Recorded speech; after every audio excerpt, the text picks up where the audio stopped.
Shalom Bapak Ibu, saudara-saudari yang terkasih di dalam Tuhan Yesus Kristus.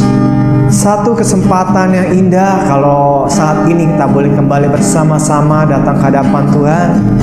Kita percaya apapun keberadaan kita, saya percaya Tuhan Yesus adalah Tuhan yang baik. Amin. Sebab kemanapun kita pergi, dimanapun kita berada, Yesus, Dia selalu ada bersama-sama dengan kita. Amin. Haleluya. Mari sama-sama kita naikkan pujian ini. Kemanakah aku dapat pergi, menjauhi rombongan Tuhan?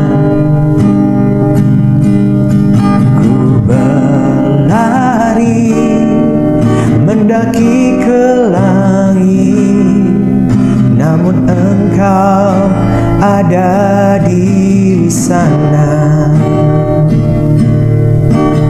Aku terbang dengan sayap fajar, diam di ujung bumi, namun tanganmu menuntunku selalu, bawaku mendekat padamu. Engkau Tuhan Allah Maha Tahu, betapa dahsyatnya kuasa-Mu, hadirat-Mu kini penuhiku, bawaku mendekat padamu.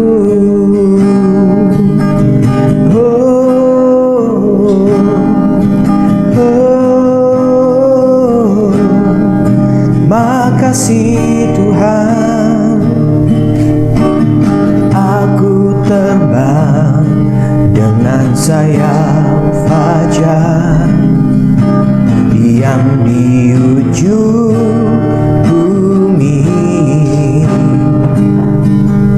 namun tangan-Mu menuntunku selalu, bawaku mendekat padamu. Engkau Tuhan Allah Maha Tahu, betapa dahsyatnya kuasa-Mu, hadirat-Mu kini penuhiku, bawaku mendekat padamu. Engkau Tuhan Allah Maha Tahu, betapa dahsyatnya kuasa-Mu, hadirat-Mu kini penuhiku,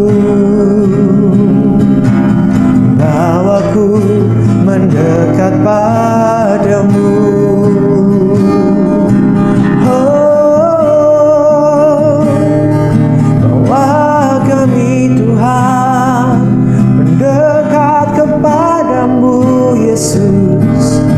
Haleluya, haleluya. Bawalah aku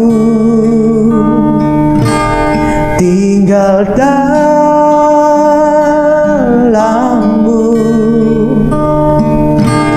lingkupi aku dengan kasih-Mu. Bawalah aku tinggal dalam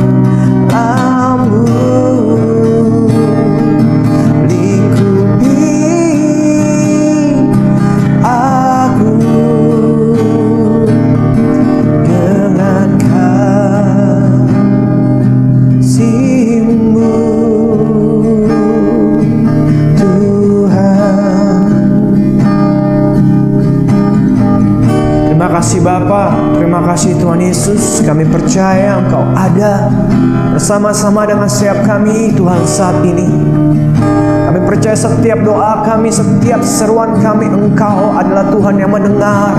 Engkau adalah Tuhan yang menjawab Tuhan. Kami percaya Engkau baik Tuhan. Yes Lord Jesus. Engkau mendengar seruan hati yang hancur di hadapan-Mu. Engkau menakar air mataku yang haus akan kasih-Mu di kirbat-Mu. Bapa, terima kasih Engkau baik buat kami Tuhan. Sebentar kami akan dengarkan kebenaran firman-Mu, dan kami akan dikuatkan oleh kesaksian yang luar biasa yang akan disampaikan oleh anak-Mu Tuhan, yang telah Engkau pakai, Engkau tolong dan Engkau jawab doanya Tuhan. Kami percaya pada saat kami berseru, Engkau adalah Tuhan yang mendengar, dan Engkau adalah Tuhan yang menjawab doa kami tepat pada waktu-Mu, tepat pada momen-Mu, tepat pada kehendak-Mu Bapa. Terima kasih Tuhan. Kami berdoa, kami ucap syukur. Kami sambut berkat firman-Mu dalam nama Yesus Kristus Tuhan. Haleluya. Amin. Shalom Bapak Ibu Saudara-saudari yang dikasih Tuhan. Selamat pagi. Ketemu lagi bersama saya hari ini. Pagi hari ini kita mau sama-sama melanjutkan Shema part kedua. Nah, sebelum kita mulai, mari kita bersatu dalam doa. Tuhan, terima kasih buat anugerah-Mu sepanjang kehidupan kami. Pada pagi hari ini Tuhan, kami mau duduk diam, kayak mau mendengarkan kebenaran firman-Mu. Tuhan, kami mau membuka hati kami untuk diajar, untuk dirubah lewat kebenaran firman-Mu. Tuhan, yang memberikan kami hikmat dan pengertian yang baru, dan kemudahan untuk kami menerima, untuk kami mengerti kebenaran firman-Mu. Biar kebenaran firman-Mu hidup di dalam kehidupan kami. Terima kasih Tuhan, terima kasih. Kami siapkan hati dan pikiran kami untuk mendengarkan firman-Mu. Dalam nama Tuhan Yesus, haleluya. Amin. Oke, sekali lagi selamat pagi Bapak Ibu Saudara-saudara yang kasih Tuhan. Selamat pagi, shalom. Kemarin kita sudah bahas tentang Shema dari Ulangan 6 ayat yang keempat. Saya akan bacakan lagi Ulangan 6 ayat yang keempat. Dengarlah hai orang Israel, Tuhan itu Allah kita, Tuhan itu Esa. Dalam bahasa Ibrani dikatakan Shema Israel Adonai Eloheinu Adonai Ehad. Dan kita akan melihat, kita akan fokus kepada kata yang pertama, yaitu dalam bahasa Indonesia Ulangan 6 ayat 4, kata yang pertama yaitu dengarlah atau Shema. Kemarin kita sudah bahas Shema, yaitu yang pertama hear atau listen, mendengarkan dengan seksama. Yang kedua fokus, pay attention, perhatikan dengan baik, menyimak dengan baik, dan menghiraukan hal-hal lain di sekitar kita. Jangan sampai kita terdistraksi dengan hal-hal yang lain. Jangan sampai kita mengalihkan perhatian dan pikiran kita daripada firman Tuhan. Dan yang ketiga yaitu Shema, artinya respon. Bagaimana kita harus meresponi panggilan Allah dalam kehidupan kita. Minggu lalu kita sudah sama-sama merefleksikan diri kita masing-masing. Dan pada saat ini, pada pagi hari ini, kita mau sama-sama belajar Shema. Artinya ada satu arti lagi, dan ada satu gospel connection yang akan kita bahas pada pagi hari ini. Nah, Shema artinya adalah obey. Kita sering dengar obey, taat.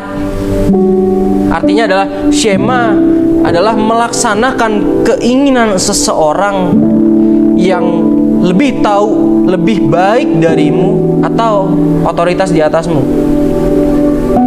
Jadi shema artinya adalah obey atau taat atau melaksanakan keinginan seseorang yang lebih daripadamu atau otoritas di atasmu. Shema, obey, artinya I will listen and do what you say.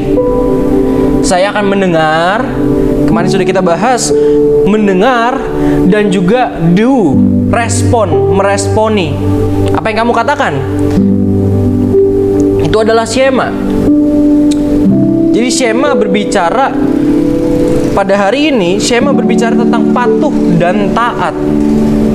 Patuh dan taat sebagai bentuk penundukan diri terhadap otoritas yang lebih tinggi. Ini menarik sekali Bapak Ibu Saudara-saudari yang dikasihi Tuhan, karena belakangan ini banyak sekali kita orang-orang Kristen yang mungkin salah persepsi, salah fokus. Mungkin kita taat, tetapi ketaatan kita berikan kepada sesuatu yang salah. Mungkin kita patuh, tapi kepatuhan kita jatuh kepada tangan yang salah. Atau bahkan kita tidak patuh dan taat kepada sesuatu. Tapi di sini shema bukan hanya mendengar, shema bukan hanya melakukan, tapi juga shema berbicara tentang patuh dan taat. Jadi ketika kita mendengarkan sesuatu, kita harus melakukannya dengan taat. Ada hal yang menarik dalam Kisah Para Rasul 5 ayat 29. Kisah Para Rasul 5 ayat 29 dikatakan begini. Tetapi Petrus dan rasul-rasul itu menjawab, katanya, kita harus lebih taat kepada Allah daripada kepada manusia. Ini menarik Bapak Ibu Saudara-saudari yang kasih Tuhan, karena Rasul Petrus dan rasul-rasul lainnya menjawab, kita harus lebih taat kepada Allah daripada kepada manusia. Kata taat dalam bahasa Ibrani juga artinya shema. Kita harus shema kepada Allah daripada kepada manusia. Ketaatan kita seharusnya diberikan secara mutlak kepada Allah. Ketaatan kita seharusnya diberikan, kepatuhan kita seharusnya diberikan secara mutlak kepada Tuhan. Lewat apa? Lewat firman Tuhan. Kita punya satu buku yang luar biasa yang namanya Alkitab. Kita punya satu buku yang luar biasa namanya Alkitab. Dan Alkitab adalah firman Allah. Firman Allah yang diberikan bagi kita semua. Seringkali kita sebagai orang-orang Kristen, kita banyak gereja-gereja yang salah fokus. Kenapa dikatakan salah fokus? Karena banyak orang Kristen lebih percaya kepada hal-hal lain, hal-hal yang dapat dibuktikan dari akun-akun lain, dari website-website lain, atau hal-hal lain daripada melihat daripada Alkitab. Kita lebih percaya sains, kita lebih percaya sesuatu yang lain daripada firman Tuhan sendiri. Makanya seringkali kita terkecoh akan hal ini. Apalagi di zaman yang digital ini, kita banyak sekali berkembang, banyak sekali di dunia digital ini berkembang fact checkers. Mungkin Bapak Ibu, saudara-saudara yang melihat tayangan ini, ada yang sudah tahu tentang fact checkers? Fact checkers adalah suatu website atau suatu platform di mana kita dapat melihat, mencek hal-hal apa saja yang benar atau salah. Jadi ketika Bapak Ibu searching sesuatu, ini benar atau enggak ya? Ini benar atau enggak ya? Seringkali kita melihat kepada fact checkers. Dan fact checkers ini banyak sekali namanya. Banyak sekali di-update. Banyak sekali tumbuh fact checkers lainnya. Dan yang menarik adalah Antara fact checker satu dengan fact checkers yang lainnya bertentangan. Ketika kita bertanya hal yang sama kepada fact checker satu, dia berkata A, tetapi fact checkers yang lainnya berkata B. Lalu mana yang kita pilih? Kita bingung sendiri. Dan khawatirnya dan mirisnya, banyak hamba-hamba Tuhan, banyak orang-orang Kristen mengandalkan fact checkers daripada firman Tuhan, daripada Alkitab sendiri. Seringkali kita melihat sesuatu lewat fact checkers. Banyak kita melihat sesuatu lewat hal-hal yang lain, atau langsung percaya begitu aja. Ketika pengkhotbah berdiri di depan mimbar, kita langsung percaya begitu aja tanpa kita cek kembali. Banyak sekali kegiatan-kegiatan seperti itu. Kita langsung menelan mentah-mentah apa yang dikhotbahkan, apa yang di-sharingkan oleh para pengkhotbah. Dan makin berkembangnya zaman, ada platform YouTube, ada platform lainnya, kita dapat mengakses ribuan bahkan ratusan ribu khotbah. Dan kalau semuanya itu kita masukkan ke dalam diri kita tanpa kita telaah, kita nggak akan bisa membedakan mana yang benar, mana yang salah. Kenapa? Karena bisa aja setiap pengkhotbah punya pandangan masing-masing. Setiap pembicara punya pandangan masing-masing. Setiap pembicara punya interpretasi masing-masing yang berbeda daripada firman Tuhan. Lalu melihatnya yang mana? Lalu yang benar yang mana? Kita seringkali bingung. Pengkhotbah A bilang A, pengkhotbah B bilang B. Dari akar ayat yang sama padahal. Lalu kita bingung. Dari mana? Mana nih yang benar?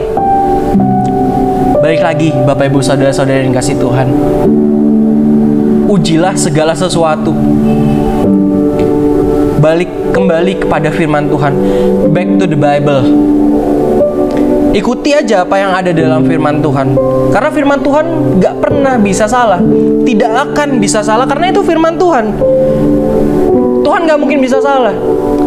Maka benar yang dikatakan Rasul Petrus dan rasul-rasul lainnya di Kisah Para Rasul 5 ayat 29, dikatakan kita harus lebih taat kepada Allah daripada kepada manusia.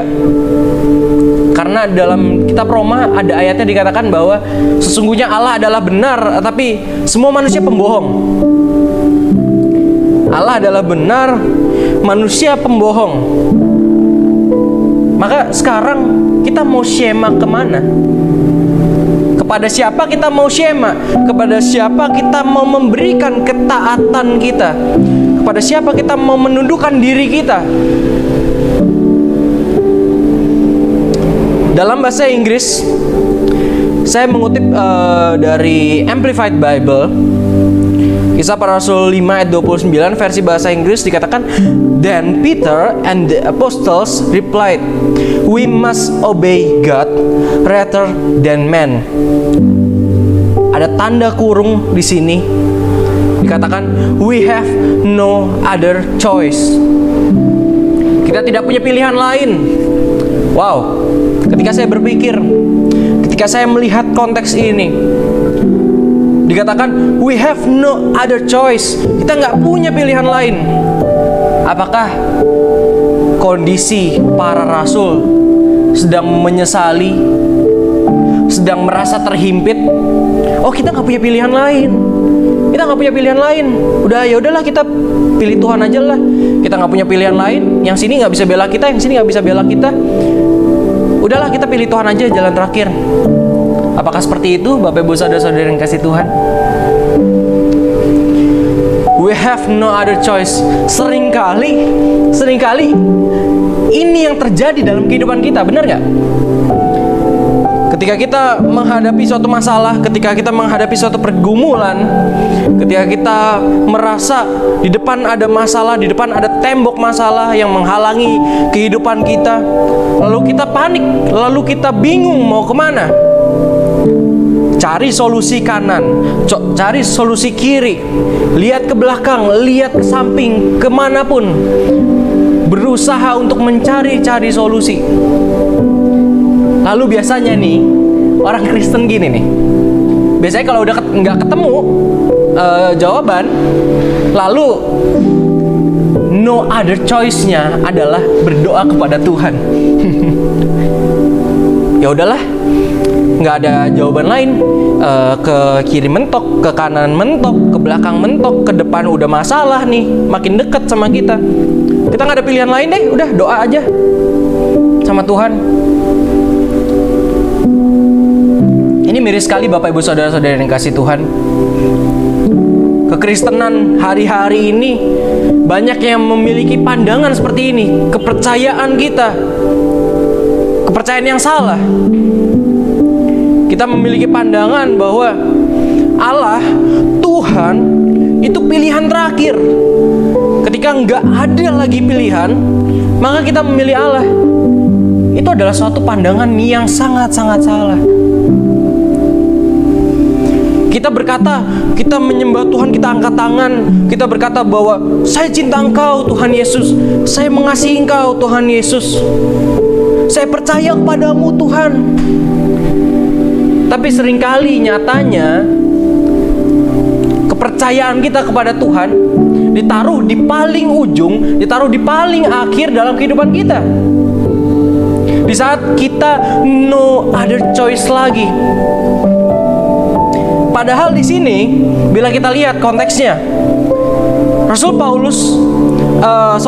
Petrus dan para rasul lainnya berkata, we have no other choice, berbicara tentang kami nggak mau ada pilihan lain selain Tuhan.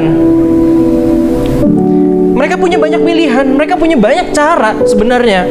Mereka bisa cari solusi, tapi mereka nggak mau. Mereka memilih untuk pertama-tama mereka memilih untuk lebih taat kepada Allah daripada kepada manusia manapun. Ini berbeda sekali dengan kita belakangan ini, dengan kita kekristenan pada hari-hari ini sangat berbeda sekali. Rasul Petrus berkata, we must obey God rather than man, because we have no other choice. Kita nggak punya pilihan lain, hanya Tuhan yang kita percayai, dan hanya Tuhan yang pertama-tama harus kita percayai. Nggak ada pilihan lain, no excuse. Apapun alasannya, Tuhan nomor satu. Manusia nanti, belakangan, enggak. Mereka menaruhkan ketaatan penuh, penundukan diri penuh kepada otoritas yang lebih tinggi, bukan kepada manusia lainnya, tetapi kepada Tuhan.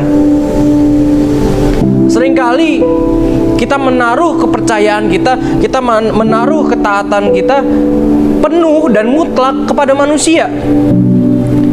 Sehingga akhirnya apa? Sehingga akhirnya Tuhan sendiri pun kita nggak bisa taat. Tuhan sendiri pun masih kita ragukan. Banyak sekali orang-orang termasuk saya pernah meragukan iman, pernah meragukan keberadaan Tuhan dalam kehidupan saya. Mungkin mungkin Bapak Ibu saudara-saudari yang melihat tayangan ini mungkin pernah meragukan iman kita masing-masing. Emang iya ya Allah tuh ada ya? Emang benar nggak sih Allah tuh ada?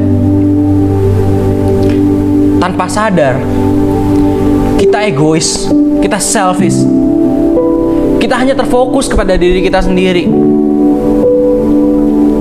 Dan yang paling penting adalah di titik itulah kita meragukan karya Allah dalam kehidupan kita.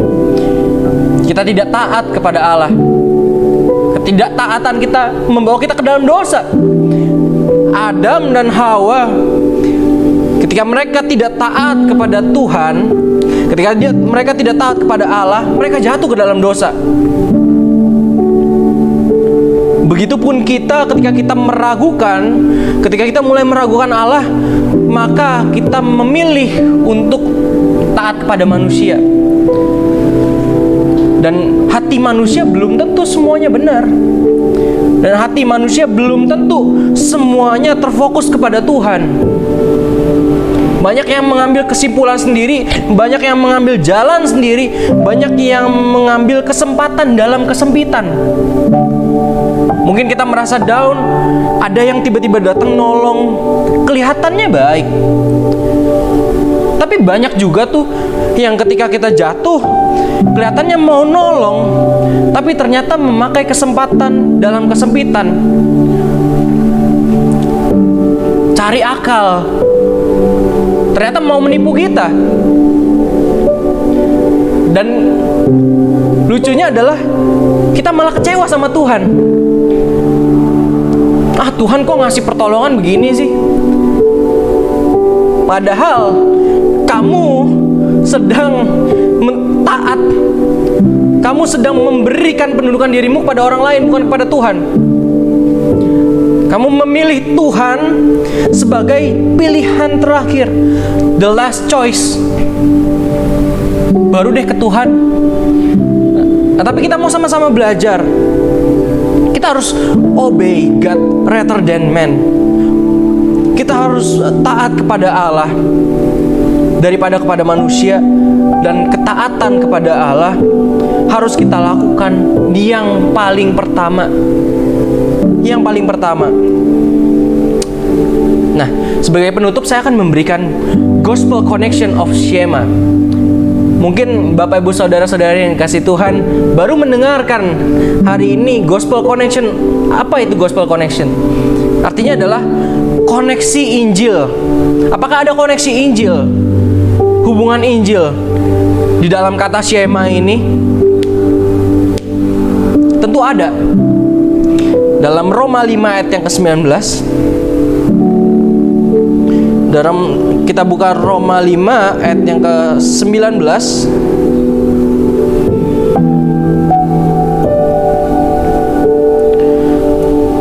Roma 5 ayat yang ke-19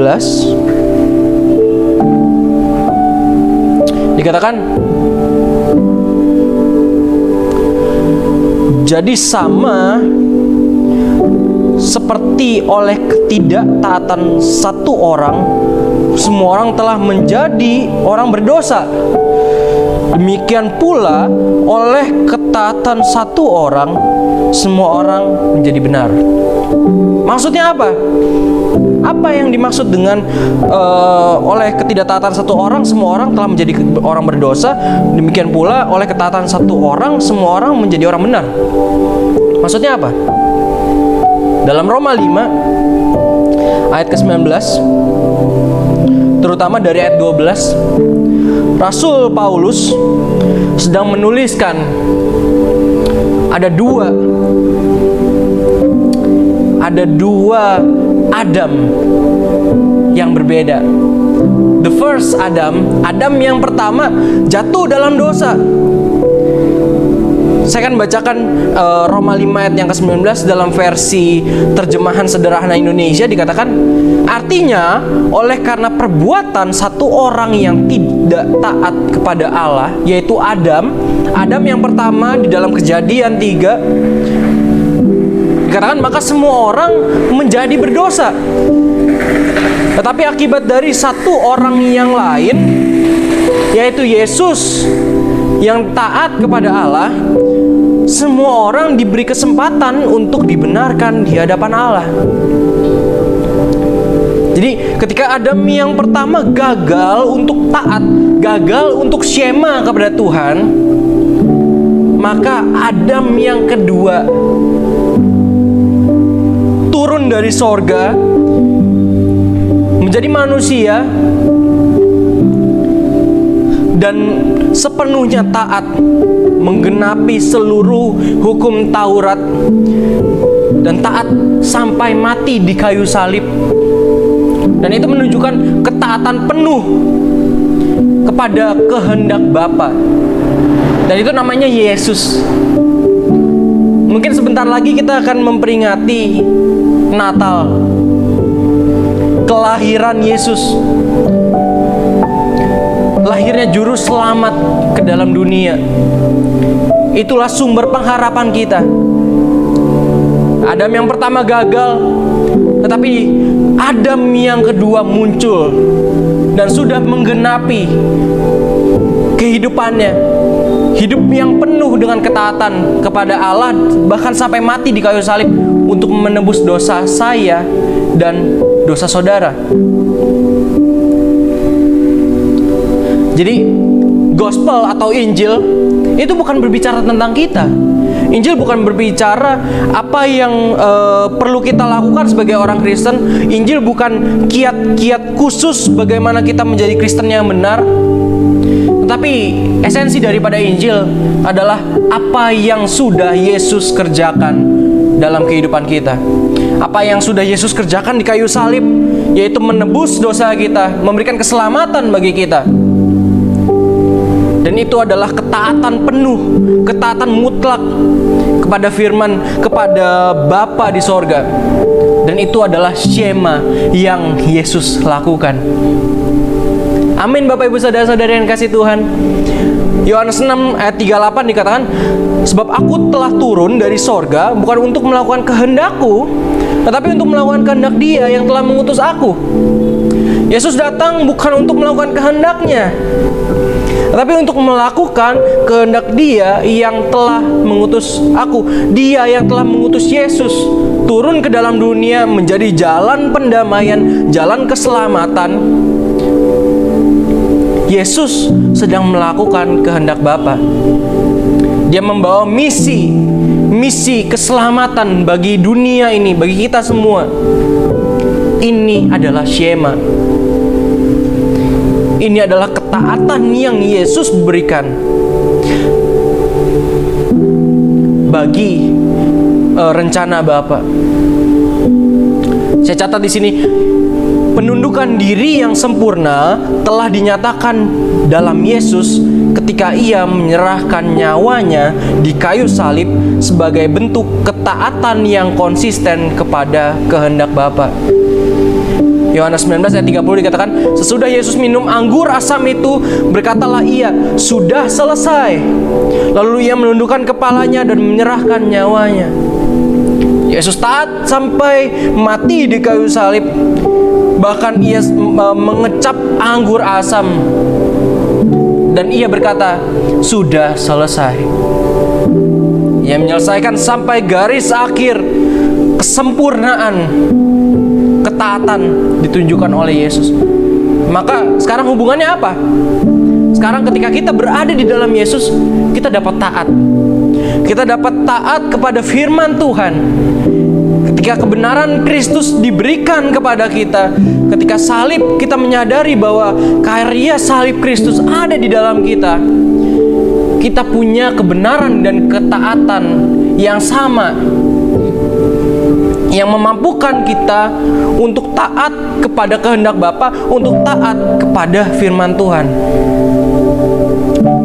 Jadi hari ini Bapak Ibu Saudara-saudara yang kasih Tuhan, syema penutup yang terakhir, kita harus taat kepada Tuhan lebih daripada apapun itu. Kita harus memprioritaskan Tuhan daripada semua yang lain, daripada manusia-manusia yang lain. Kita harus memprioritaskan Tuhan. Karena tadinya kita nggak bisa memprioritaskan Tuhan, tadinya kita nggak bisa taat. Karena apa? Karena ada dosa di dalam diri kita.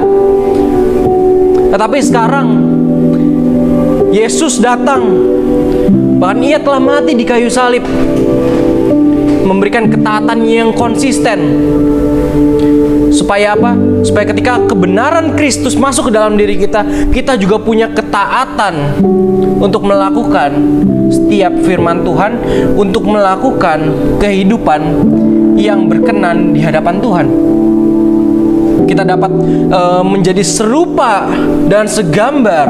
Kita dapat menjadi into His likeness, seperti gambaran Kristus. Kita dapat hidup karena ada kebenaran Kristus yang tinggal di dalam diri kita. Amin. Siapa yang Bapak Ibu Saudara-saudari yang dikasih Tuhan yang mau menerima kebenaran itu? Mari kita tundukkan kepala kita. Mari kita siapkan hati kita. Saya akan berdoa untuk Bapak Ibu Saudara-saudari yang kasih Tuhan, dimanapun kita berada, yang melihat tayangan ini. Mari tundukkan kepala kita, mari kita siapkan hati kita. Tuhan, terima kasih buat berkat-Mu, terima kasih buat kebenaran firman-Mu. Injil telah hamba-Mu beritakan, biar Injil semakin besar, biar nama-Mu semakin ditinggikan, hamba semakin rendah. Hamba bersembunyi di balik salib-Mu, Tuhan. Tuhan, hamba berdoa dimanapun penonton yang menyaksikan tayangan ini, hamba percaya dan hamba berdoa, mulai hari ini, mulai pagi ini, kami semua dirubahkan oleh kebenaran Kristus, oleh firman Tuhan. Kami memiliki penundukan diri yang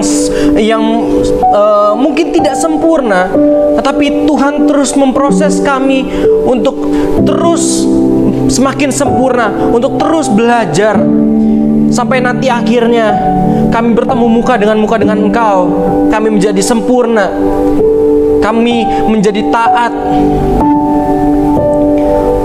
Terima kasih Tuhan, terima kasih. Terima kasih Tuhan Yesus, Engkau telah menunjukkan, Engkau telah menjadi teladan bagi kami, menunjukkan bagi kami kehidupan yang penuh dengan ketaatan dan penundukan diri kepada kehendak Bapa, kepada rencana Bapa. Kami tahu setiap rencana Tuhan baik adanya, maka kami mau tinggal, kami mau taat, dan kami mau tunduk, dan ketaatan mutlak kami akan kami berikan hanya kepada Tuhan saja. Terima kasih Tuhan, terima kasih. Ajar kami terus untuk mengerti dan menghidupi firman Tuhan. Bawa kami dalam setiap kebenaran firman-Mu. Bawa kami dalam hari-hari kami. Kami mau memulai hari kami dengan berjalan sesuai dengan kebenaran firman-Mu, berjalan mengikuti tuntunan-Mu lewat firman-Mu, Alkitab yang kami miliki. Terima kasih Tuhan, terima kasih. Terima kasih Tuhan. Dalam nama Tuhan Yesus, hamba percaya Tuhan sudah memberkati kami semua dengan berkat rohani dan jasmani yang telah Kau siapkan bagi kami. Terima kasih Tuhan, terima kasih. Dalam nama Tuhan Yesus kami telah berdoa dan mengucap syukur. Sama-sama yang percaya katakan amin. God bless you.